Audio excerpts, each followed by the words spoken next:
रायगड जिल्ह्यासाठी आज red alert जारी, तर काही भागात मुसळधार पाऊस पडण्याचा इशारा. नागरिकांना आवश्यक ती काळजी घेण्याचं प्रशासनाचं आवाहन. धाराशिवच्या सिरसावमध्ये चांदणी नदीला पूर. चांदणी नदीच्या पुराचं पाणी गावात शिरलं. शाळा दुकानांमध्ये पाणी शिरल्यानं नागरिकांचं मोठं नुकसान. नांदेडच्या तामसा गावात जोरदार पाऊस. अनेकांच्या घरात शिरलं पाणी. घरात पाणी शिरल्यानं अनेकांचे संसार उघड्यावर.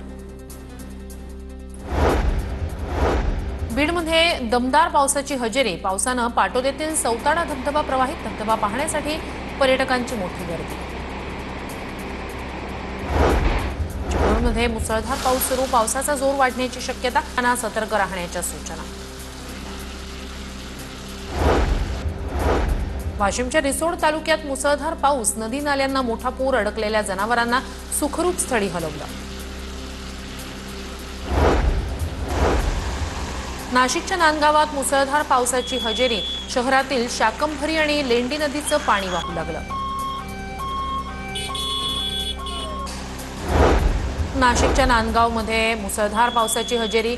शहरातील शाकंभरी आणि लेंडी नदीला पूर. सबवेमध्ये पाणी साचल्यानं नागरिकांची तारांबळ.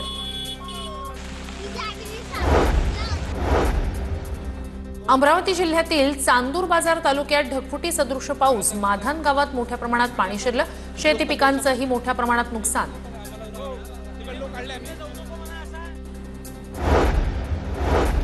जालना जिल्ह्यातील परतूर तालुक्यात पावसाची जोरदार हजेरी. पावसाचा जोर अधिकच वाढल्यामुळे कसुरा नदीला पूर. श्रेष्ठी वाहेगाव आणि आसपासच्या परिसरात मुसळधार पाऊस. काही काळ गावकऱ्यांचा संपर्क तुटला होता.